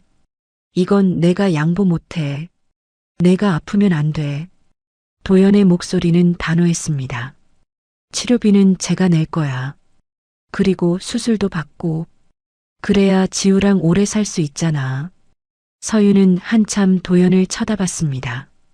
그리고 천천히 고개를 끄덕였어요. 알겠어요. 정말? 네. 사실 저도 무서웠어요. 제가 먼저 가면 지우는 어떻게 하나 싶어서요. 서윤의 목소리가 떨렸습니다. 하지만 이제 아버지가 계시잖아요. 만약 제가 안 되더라도 아버지가 지우를 지켜줄 거라고 믿어요. 무슨 소리야? 넌 안 될 일 없어. 수술 잘 받고 우리 오래오래 같이 살 거야. 도연은 서윤의 손을 잡았습니다. 약속해, 서윤아. 우리 오래 같이 살자. 서윤의 눈에 눈물이 맺혔습니다. 하지만 웃고 있었어요. 네, 약속할게요. 저녁 식사 시간이었습니다. 세 사람은 식탁에 둘러앉았어요. 오늘 잡은 고등어 구이, 김치찌개, 그리고 서윤이 만든 감자조림. 잘 먹겠습니다. 지우가 밝게 말했습니다. 세 사람은 함께 숟가락을 들었어요. 할아버지, 다음 주에 학교에서 가족 초대하는 날이래요. 할아버지도 오실 수 있어요? 지우가 물었습니다. 당연하지. 할아버지도 가족이니까. 와, 좋다. 그럼 친구들한테 자랑해야겠다. 우리 할아버지 진짜 멋있다고. 지우는 신이 나서 밥을 먹었습니다. 도연은 그 모습을 보며 미소 지었어요. 식사를 마치고 지우가 방으로 들어간 후 도연과 서윤은 마당에 나왔습니다. 밤바다가 잔잔했어요. 별들이 하늘에 가득했습니다. 아버지, 서윤이 조용히 말했습니다. 네, 고맙습니다. 뭐가? 모든 것들이요. 돌아와 주셔서, 지우 할아버지가 돼 주셔서, 그리고 저를 용서해 주셔서. 도연은 고개를 저었어요. 용서는 무슨, 용서받아야 할 사람은 나야. 너를 쫓아낸 건 나였잖아. 하지만 이제 괜찮아요. 아버지가 여기 계시니까요. 서윤은 도연을 보며 웃었습니다. 도연도 웃었어요. 서윤아. 네. 나 진짜 행복해. 지금 이 순간이. 도연의 목소리가 떨렸습니다. 평생 회사 일만 하면서 살았는데 정작 중요한 건 다 놓쳤더라고. 돈도 벌고 명예도 얻었지만 행복은 없었어. 도연은 하늘을 올려다봤습니다. 근데 지금은 달라. 너희 둘이랑 같이 밥 먹고 낚시하고 이야기 나누는 게 그게 진짜 행복이더라. 저도요, 아버지. 서윤도 하늘을 봤습니다. 사실 남편 죽고 나서 10년 동안 정말 힘들었어요. 돈도 없고 아프기까지 하고 지우 혼자 키우는 게 너무 벅찼죠. 서윤의 목소리가 작아졌습니다. 그런데 아버지가 오시고 나서 혼자가 아니라는 게 느껴져요. 의지할 사람이 생긴 거죠. 그게 정말 고마워요. 두 사람은 잠시 침묵했습니다. 하지만 따뜻한 침묵이었어요. 아버지, 응? 앞으로도 계속 여기 계실 거죠? 당연하지. 여기가 내 집인데. 도연은 확신에 찬 목소리로 말했습니다. 나 이제 안 떠나. 죽을 때까지 너희 둘이랑 같이 살 거야. 서윤은 눈물을 훔쳤습니다. 행복한 눈물이었어요. 다음 날 도연은 지우와 함께 학교에 갔습니다. 가족 초대의 날이었어요. 교실에 들어서자 아이들이 웅성거렸습니다. 저 할아버지가 지우 할아버지야? 완전 멋있다. 지우는 자랑스럽게 할아버지를 소개했어요. 우리 할아버지예요. 진짜 멋있죠? 아이들이 박수를 쳤습니다. 도연은 쑥스럽게 웃었어요. 수업이 끝나고 담임 선생님이 도연에게 다가왔습니다. 안녕하세요. 지우 할아버지시죠? 네, 그렇습니다. 지우가 요즘 정말 밝아졌어요. 예전보다 훨씬 더 행복해 보여요. 선생님이 미소 지으며 말했습니다. 할아버지 덕분인 것 같아요. 감사합니다. 아니에요. 제가 더 감사하죠. 도연이 대답했습니다. 집으로 돌아오는 길, 지우가 도연의 손을 꼭 잡았습니다. 할아버지, 오늘 정말 좋았어요. 친구들이 다 부러워했어요. 그래, 다행이네. 할아버지, 우리 계속 같이 살 거죠? 당연하지. 약속이에요? 약속이야. 도연은 지우와 새끼손가락을 걸었습니다. 집에 도착하니 서윤이 마당에서 빨래를 널고 있었어요. 다녀왔어요. 지우가 밝게 인사했습니다. 어떻게 됐어?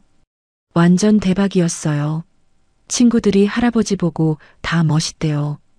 지우는 신나게 오늘 있었던 일을 엄마에게 이야기했습니다. 서윤은 웃으며 들어주었어요. 그날 저녁 세 사람은 또다시 함께 식탁에 앉았습니다. 평범한 저녁이었지만 누구보다 행복한 시간이었어요. 아버지, 내일 병원 예약했어요. 서윤이 말했습니다. 그래, 잘했어. 같이 가주실 거죠? 당연하지. 내가 꼭 같이 갈게. 도연은 서윤의 손을 잡았습니다. 걱정 마. 다 잘 될 거야. 그날 밤 도연은 주머니에서 지우가 준 조개 껍데기를 꺼냈습니다. 작고 평범한 조개였지만 도연에게는 세상에서 가장 소중한 물건이었어요. 행운의 조개라고 했지. 도연은 조개를 보며 미소 지었습니다. 정말 행운이 왔어. 가족이라는 행운이. 창밖으로 바다가 보였습니다. 달빛이 수면에 반짝이고 있었어요. 도연은 처음으로 자신의 인생이 완성됐다고 느꼈습니다. 회사도 돈도 명예도 아닌 가족과 함께하는 이 순간이 진짜 완성이었어요. 이제야 집에 왔구나. 도연은 편안하게 잠들었습니다. 내일은 서윤과 함께 병원에 가고 모레는 지우와 낚시를 갈 겁니다. 그리고 매일매일 이 작은 집에서 가족과 함께 행복을 만들어 갈 거예요. 평범하지만 따뜻한 일상. 그게 도연이 평생 찾던 것이었습니다. 석 달이 흘렀습니다. 서윤의 수술은 성공적이었어요. 심장 전문의는 앞으로 조심하면 일상생활에 문제 없다고 했습니다. 도연은 그 말을 듣고 눈물을 흘렸죠. 딸이 건강해졌다는 게 그 무엇보다 기뻤습니다. 수술 후 회복 기간 동안 도연은 서윤을 극진히 돌봤어요. 약 챙겨주고 식사 준비하고 병원 검진 때마다 함께 갔습니다. 서윤은 처음에는 어색해했지만 점점 아버지의 보살핌을 받아들이기 시작했어요. 아버지, 제가 할 수 있어요. 아니야. 넌 아직 쉬어야 해. 도연은 고집스럽게 딸을 돌봤습니다. 서윤은 결국 웃으며 받아들였어요. 지우는 더욱 밝아졌습니다. 학교 성적도 올랐고 친구들도 많이 생겼어요. 무엇보다 집에 돌아오면 할아버지와 엄마가 함께 기다리고 있다는 게 지우를 행복하게 만들었습니다. 할아버지, 오늘 학교에서 상 받았어요. 어느 날 지우가 상장을 들고 뛰어왔습니다. 무슨 상이야? 모범학생 상이요. 선생님이 제가 요즘 정말 착해졌대요. 우리 지우 대단한데? 자랑스럽다. 도연은 지우를 안아 올렸습니다. 비록 73이었지만 손자를 안을 힘은 충분했어요. 엄마도 봐요. 지우는 방에서 쉬고 있던 서윤을 불렀습니다. 서윤이 나왔어요. 많이 건강해진 모습이었죠. 어머, 우리 아들 정말 대단하네. 축하해. 고마워요. 세 사람은 함께 웃었습니다. 그날 저녁 도연은 특별히 지우가 좋아하는 돈가스를 만들었어요. 서툴렀지만 정성을 다해 만들었습니다. 할아버지가 직접 만든 거예요? 그래. 처음이라 좀 서툴지만 맛있게 먹어줘. 와, 감사합니다. 지우는 신나게 돈가스를 먹었습니다. 사실 모양은 좀 삐뚤었지만 맛은 괜찮았어요. 맛있어요, 할아버지. 최고예요. 정말 다행이다. 도연은 뿌듯하게 웃었습니다. 서윤도 옆에서 미소 지으며 지켜보고 있었어요. 식사를 마치고 세 사람은 마당에 나왔습니다. 오늘은 보름달이 떠 있었어요. 밝은 달빛이 바다를 비추고 있었죠. 할아버지, 저 달 보세요. 완전 크다. 그러게. 정말 밝네. 세 사람은 나란히 서서 달을 바라봤습니다. 할아버지, 지우가 조용히 말했습니다. 응? 할아버지 덕분에 우리 가족 진짜 행복해요. 예전에는 엄마랑 둘이서만 살았는데 이제는 할아버지도 있잖아요. 지우의 목소리는 진지했습니다. 엄마도 건강해지셨고 저도 학교에서 친구들이랑 잘 지내고 다 할아버지가 와주셔서예요. 도연은 가슴이 뭉클했습니다. 아니야, 지우야. 할아버지가 너희 둘 덕분에 행복한 거야. 정말요? 그럼 너희가 없었으면 할아버지는 여전히 외로웠을 거야. 회사에서 일만 하고 집에 가도 아무도 없고 그런 삶을 계속 살았을 거야. 도연은 지우의 머리를 쓰다듬었습니다. 근데 지금은 달라. 아침에 일어나면 너희가 있고 함께 밥 먹고 웃고 이야기하잖아. 그게 할아버지한테는 세상에서 가장 큰 행복이야. 저도요, 할아버지. 할아버지가 최고예요. 지우는 할아버지를 꼭 안았습니다. 도연도 손자를 안았어요. 서윤은 그 모습을 보며 조용히 눈물을 닦았습니다. 행복한 눈물이었어요. 다음 날 도연에게 전화가 왔습니다. 오상민이었어요. 회장님, 안녕하십니까? 그래, 상민아. 잘 지내니? 네, 잘 지내고 있습니다. 회사도 순조롭게 돌아가고 있고요. 새로 오신 전문 경영인분께서 정말 유능하십니다. 그래, 다행이네. 그런데 회장님, 다음 주에 창립 40주년 기념식이 있습니다. 꼭 참석해 주셔야 할 것 같은데요. 도연은 잠시 생각했습니다. 알겠어. 갈게. 감사합니다, 회장님. 전화를 끊고 도연은 서윤에게 말했습니다. 서윤아, 다음 주에 회사 행사가 있어. 같이 갈래? 저요? 그래. 너도 가족이잖아. 그리고 지우도 데려가고 싶은데. 서윤은 잠시 망설이다 고개를 끄덕였습니다. 알겠어요. 같이 가요. 일주일 후, 세 사람은 함께 도시로 갔습니다. 혜성그룹 본사 앞에는 현수막이 걸려 있었어요.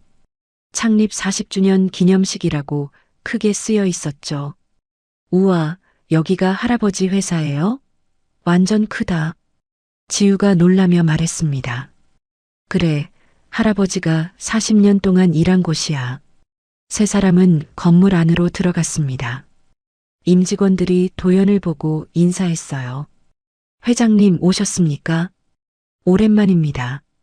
도연은 웃으며 인사를 받았습니다. 그리고 서윤과 지우를 소개했어요. 제 딸 서윤이고 손자 지우입니다. 안녕하세요. 서윤이 공손하게 인사했습니다. 지우도 똑같이 인사했어요. 임직원들은 놀란 표정이었습니다. 회장님께 딸과 손자가 있다는 걸 처음 알았거든요. 기념식장으로 들어가자 많은 사람들이 앉아 있었습니다. 협력사 대표들, 임원들, 직원들 모두가 혜성그룹의 40년을 축하하기 위해 모였어요. 도연은 무대에 올랐습니다. 마이크를 잡고 사람들을 바라봤어요. 안녕하십니까? 혜성그룹 창립자 강도연입니다. 박수가 터져 나왔습니다. 오늘 이 자리에서 40년을 되돌아보니 감회가 새롭습니다. 작은 배 한 척으로 시작해서 지금의 혜성그룹을 만들기까지 정말 많은 일이 있었습니다. 도연은 잠시 말을 멈췄다가 계속했어요. 하지만 저는 그 40년 동안 큰 실수를 했습니다. 회사만 보느라 정작 중요한 것들을 놓쳤죠. 가족, 사랑, 행복. 그런 것들을 뒷전으로 미뤘습니다. 사람들이 조용히 들었습니다. 다행히 늦었지만 깨달았습니다. 진짜 성공은 회사를 키우는 게 아니라 사랑하는 사람들과 함께하는 거더라고요. 도연은 객석의 서윤과 지우를 바라봤습니다. 오늘 이 자리에 제 딸과 손자가 함께 왔습니다. 15년 만에 다시 만난 가족입니다. 제가 잃어버렸던 그리고 다시 찾은 가장 소중한 것들이죠. 도연의 목소리가 떨렸습니다. 여러분께 말씀드리고 싶습니다. 일도 중요하지만 가족은 더 중요합니다. 돈도 중요하지만 사랑은 더 중요합니다. 제가 40년 걸려서 배운 교훈입니다. 박수가 터져 나왔습니다. 도연은 깊게 고개를 숙였어요. 무대에서 내려와 자리로 돌아오자 서윤이 조용히 말했습니다. 좋은 말씀이었어요, 아버지. 고맙다. 지우도 옆에서 작게 말했어요. 할아버지 멋있었어요. 도연은 두 사람의 손을 잡았습니다. 따뜻했어요. 행사가 끝나고 세 사람은 함께 집으로 돌아왔습니다. 바닷가 마을이 보이자 도연은 안도의 한숨을 쉬었어요. 역시 여기가 제일 좋네. 그러게요. 집이 최고예요. 서윤도 웃으며 말했습니다. 집에 도착해 짐을 풀고 세 사람은 마당에 나왔습니다. 저녁 바다가 붉게 물들어 있었어요. 할아버지, 내일 낚시 가요. 그래, 가자. 약속이에요. 지우는 신나게 집 안으로 뛰어들어갔습니다. 도연과 서윤만 남았어요. 아버지, 응? 행복하세요? 서윤이 물었습니다. 도연은 고개를 끄덕였어요. 그래, 정말 행복해. 너는? 저도요. 정말 행복해요. 두 사람은 나란히 서서 바다를 바라봤습니다. 아버지, 왜? 사랑해요. 서윤의 목소리는 작았지만 확고했습니다. 도연은 깜짝 놀라 딸을 봤어요. 서윤은 웃고 있었습니다. 나도 사랑한다, 서윤아.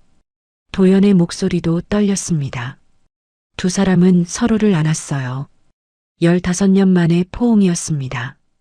그날 밤 도연은 침대에 누워 천장을 바라봤습니다. 지난 석 달이 주마등처럼 스쳐 지나갔어요. 방파제에서 죽을 뻔했던 순간 지우가 구해준 것, 서윤과의 재회, 태민과의 대결, 그리고 가족과 함께한 평범한 일상들. 모든 게 기적 같았습니다. 내가 정말 행복하구나. 도연은 미소 지었습니다. 그리고 조용히 중얼거렸어요. 고맙습니다. 다시 시작할 기회를 주셔서. 창밖으로 달이 떠 있었습니다. 밝은 달빛이 방 안을 비추고 있었어요. 도연은 편안하게 눈을 감았습니다. 내일 아침이 오면 지우와 함께 낚시를 갈 겁니다. 서윤이 준비해준 도시락을 먹고 바다를 바라보며 이야기를 나누겠죠. 그리고 저녁에는 세 사람이 함께 식탁에 앉아 밥을 먹을 거예요. 평범한 하루. 하지만 그게 도연에게는 세상에서 가장 소중한 하루였습니다. 방파제에 묶였던 회장은 이제 없었습니다. 대신 손자와 낚시하고 딸과 함께 웃는 평범한 할아버지가 있을 뿐이었어요. 그리고 그게 강도연이 진짜 원했던 삶이었습니다. 바다는 오늘도 잔잔히 출렁이고 있었습니다. 파도 소리가 자장가처럼 들려왔어요. 도연은 깊은 잠에 빠져들었습니다. 행복한 꿈을 꾸면서요.